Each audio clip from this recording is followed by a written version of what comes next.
Rick didn't plan to crash into a jungle swamp, especially not while finishing a bag of cheese puffs and cursing his ship's clogged air filter. One wrong button, one autopilot hiccup, and gravity did the rest. Now the sleek delivery vessel was half submerged in brown sludge, his boots were soaked in something alive, and his emergency comms only worked if he held them above his head and stood on one leg. He muttered, "Great. Planet mud. Just what I needed." The local flora pulsed like it had a heartbeat. Jungle vines drooped like they were eavesdropping. Then the bush to his left rustled, and something, or someone, emerged. She towered over him by a head, blue-skinned, built like a warrior goddess sculpted by someone with strong opinions about thighs. Her body glistened with layers of grime, leaves stuck to her like accessories, and tribal paint smeared across her chest. Her silver eyes locked onto him like he was the only dry towel in a rainstorm. "Human," she said in a guttural voice. "Wash me, and I will give you strong offspring." Rick blinked. I'm sorry, what?" She stepped closer, her breath fogging in the humid air. "You carry scent of clean. No filth. You will cleanse Krulla." "Look, Krulla, I think you've got the wrong guy. I'm not a hygiene priest or whatever." "You are," she growled with a fierce kind of hope. "You smell like soap and chemicals. You are the cleansing one. The prophecy speaks of you.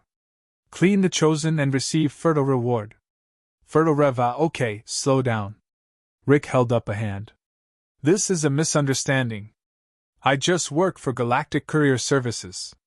I deliver snack crates and anime figurines. I'm not qualified to, purify." Krulla stepped closer. Something squelched beneath her. Rick tried to look at anything except the muddy curves rising out of her ragged warrior rags. "Please," she said, dropping to one knee, her voice softer. "I am filthy. I am unworthy. Clean me, and I will bear you warriors. Strong ones. Big." His eyebrows did an involuntary twitch. "Big?"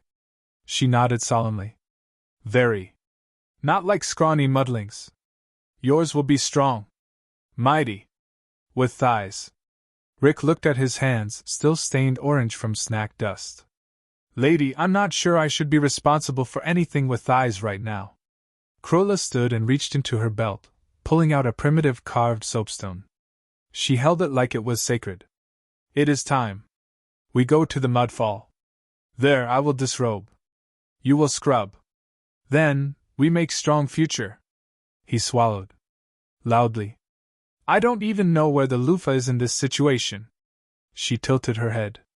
"Lufa? Never mind. So, just to clarify, this is a real thing on your planet? People exchange bathing services for, mating rights?" Krulla blinked. "Yes. How else does one prove strength and virility?" Rick exhaled. "Man, I've been dating wrong my whole life." A long silence passed. Then a squawk echoed from the trees above, and Krulla looked skyward like it was a divine signal. "I am ready," she whispered. "Take me to the water. Make me clean."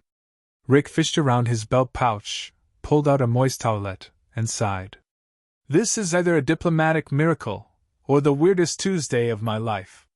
And just like that, the alien covered in filth grabbed his hand like it was sacred, eyes full of mud and hope, and pulled him toward what could only be described as destiny, or the most awkward spa day in galactic history. Rick didn't expect to be led through twisting vines and knee-deep puddles by a mud-caked alien holding his hand like he was a holy artifact. Krulla marched ahead with determination, dragging him toward a steaming pool surrounded by mossy stones.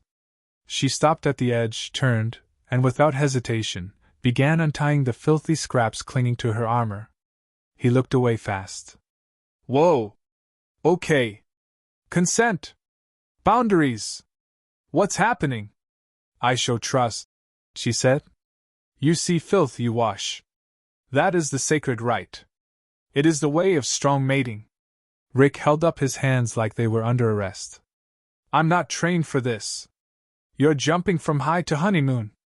But Krulla was already lowering herself into the water, steam swirling around her. With a grunt, she handed him a crude brush. Begin, cleanser. He hesitated, then knelt beside the pool. The water was warm, almost too clean for a place this swampy. He dipped the brush, took a breath, and gently scrubbed a streak of mud from her arm. The filth came off in thick globs, revealing smooth, blue skin beneath. Krulla shivered. Yes, that is it. The soap touch. Rick muttered. This is officially the weirdest spa day I've ever given. He scrubbed her shoulders, arms, back, awkwardly avoiding certain zones, while she let out occasional tribal gasps like every swipe activated her DNA. My pores open, she whispered, dead serious. You awaken the lineage. Rick couldn't stop himself. Lady, I think I just unclogged your shoulder. A group of alien women appeared at the treeline, eyes wide. One gasped. It is true. He cleans. Another dropped to her knees. I too wish to be purified. Rick froze. Wait. Hold on. We're not doing a line. Krulla turned and grabbed his hands, holding them to her wet cheeks. They smell it now. Your cleansing power calls to all unwashed females. You must complete the rite with me before others challenge. I didn't sign up for a hygiene-based harem, he barked, panic rising. But one of the elders approached, an older alien with twisted horns and mud jewelry. She knelt beside the pool, touched the water, and looked at Rick with reverence. You are the one, she whispered. The prophecy speaks of the unfilthy male who arrives in falling fire and brings the ancient foam. Rick stared. Ancient foam? She nodded and pulled something from a gnarled pouch, a bar of pink hotel soap. We found this centuries ago. No one knew how to activate it. Rick nearly laughed. That's a sample bar from a spaceport motel. It foams when you rub it. It's just soap. Gasps all around. A younger warrior pointed. He knows its secrets. Krulla stood, gleaming now, arms raised. He cleansed me. I feel strong. My thighs tingle. My womb stirs. Rick choked. Please stop narrating your womb. More warriors stepped forward. Wash me next. No, me. I have 6 years of battle grime. I have unwashed honor. Krulla snarled and shoved them back. He washes me first. He mates me first. I was filthiest. Rick backed away, holding up the soap like a talisman. We can talk about this like civilized people, preferably ones wearing towels. The elder declared. The ritual must be completed. Only then may he choose others to cleanse. Rick whispered. Why does this feel like the beginning of a shampoo cult? Krulla stepped forward, dripping and glowing. Cleanser, claim your first. He looked around. Half-naked, mud-covered aliens. A mystical misunderstanding. A pool of water that somehow became sacred. He sighed. I came here to deliver protein bars. Now I'm the Lufa Messiah. And before he could protest again, Krulla wrapped his hand in both of hers and said with reverence, Now, we create strong offspring. Rick blinked. This is going to be one hell of a customer service report. The next morning, Rick woke up sore, wet, and confused. His arms ached from scrubbing half the village. Someone had woven a leaf crown onto his head during the night, and a ceremonial sponge lay across his chest like a trophy. Krulla stood over him proudly. You are revered now. No female in tribe remains unwashed. Rick sat up, groaning. I came here to escape mandatory overtime. Now I'm moonlighting as a sexy janitor. Nearby, a line had already formed. Dozens of alien women, each dirtier than the last, waited patiently, some holding primitive soap offerings. One had glittering fungus in her armpit and called it ancestral buildup. Another brought her twin sister, insisting on a family cleanse. Rick clutched his towel. We're gonna need more soap. And possibly a flamethrower. Krulla nodded solemnly. Today, you cleanse the battleborn. Then the swamp dancers. Then the priestesses of funk. He squinted. The what? They perform rituals involving mildew. Charming! Trying to avoid another sacred mating plea, Rick insisted on a schedule. He marked names using a stick in the mud. But one warrior, built like a blue rhino, stomped forward, snarled, and demanded to skip the line. Krulla stepped in. He cleanses with order. You wait your turn or remain crusty. The challenger hissed. I am Filth Queen. I will not wait. Rick sighed. Look, I've washed 12 people already. My thumbs are pruned. Can we not start a civil war over who gets the next lather? But Filth Queen was already charging. Krulla blocked with a vine-wrapped broom, and the two clashed in a slapstick whirl of suds and slaps. Warriors cheered. Rick ducked behind a soapstone and shouted. We are fighting over a bath! This is madness! An elder stepped forward mid-chaos and declared. It is time for the foam duel. What the hell is a foam duel? Rick yelled. Two warriors squared off with soaked sponges tied to long sticks. They circled each other, eyes blazing. One screamed, For the bubbles! And struck. It was both majestic and incredibly stupid. Rick had never seen such commitment to personal hygiene warfare. When the fight ended, Krulla stood victorious, dripping, triumphant. She pointed at Rick. He is not yours. He cleanses me first. Rick rubbed his temples. This is less about cleanliness and more about territory, isn't it? Later, after calming the crowd with a hastily organized group exfoliation session, Rick tried to rest. But a whisper reached him from behind the huts. It was a small, quiet alien girl. Not a warrior. Not in armor. Just wrapped in woven cloth, nervous. Are you the cleanser? He nodded wearily. Unfortunately, yes. She held out a jar of muddy paste. Can you help me clean my hair? I haven't known water in 5 years. I do not want mating. I just want to feel light. That hit different. No drama. No prophecy. Just a simple, honest need. Rick took the jar, nodded, and gestured toward the smaller pool nearby. Yeah. I can do that. She smiled, and it wasn't seductive, it was relief. For the first time, Rick felt like maybe this wasn't all a joke. Maybe helping these people meant more than a misunderstanding. Even if they still kept calling him Lord of Suds. The steam rose as Rick gently rinsed the girl's hair, his hands careful, the water darkening with years of grime. She said nothing, just sighed, long, fragile, grateful. Not one alien around them joked or ogled. The warriors stood at a distance, watching silently. Krulla watched too, arms crossed, unreadable. When it was done, she bowed, hair now gleaming, eyes glistening. Thank you, cleanser? Rick nodded.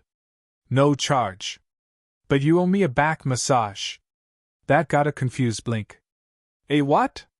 Never mind. As he stood, Krulla stepped forward. They speak of you now in the next valley. Their priest's mother sends a summon. She wants to be washed. With oils. He raised an eyebrow. That sounds less like hygiene and more like a trap. Krulla smirked. Many traps.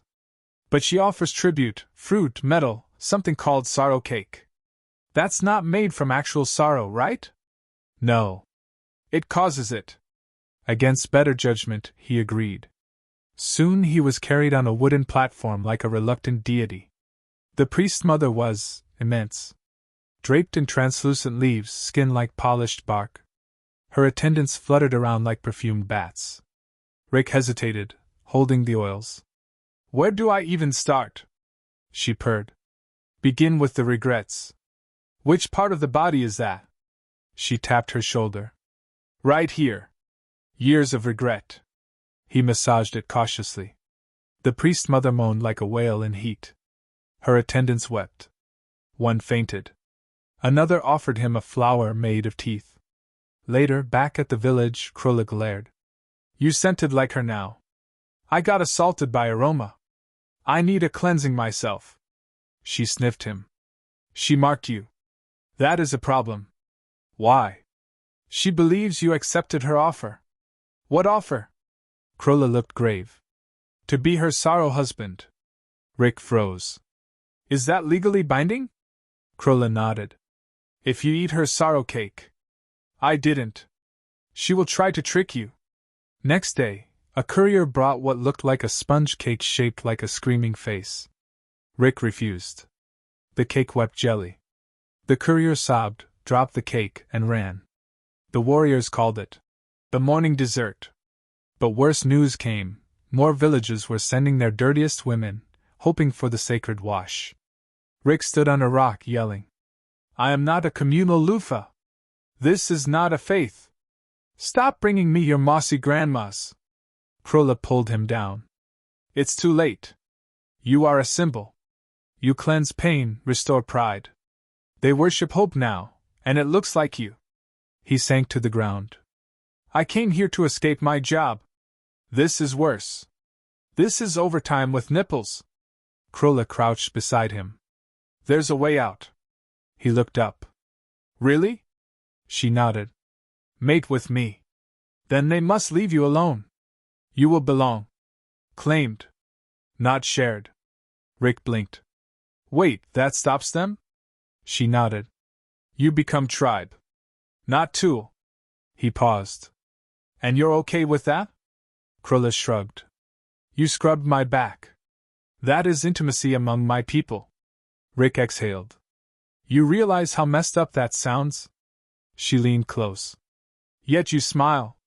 He did. Damn it. That night, there was no ceremony. No crowd. Just a small hut. Krola waited, wrapped in nothing but her scars. Rick stepped in, heart pounding, not from lust, but from meaning. They didn't speak. She placed his hand on her shoulder. He didn't pull away. It wasn't wild. It wasn't about dominance or myth. It was slow. Tense. Honest. In the end, they lay close. I didn't think you were real, she whispered. Same, he murmured. But you are. Outside, the wind carried stories. Not of a cleanser, but of a man who chose one. And for once, Rick felt clean.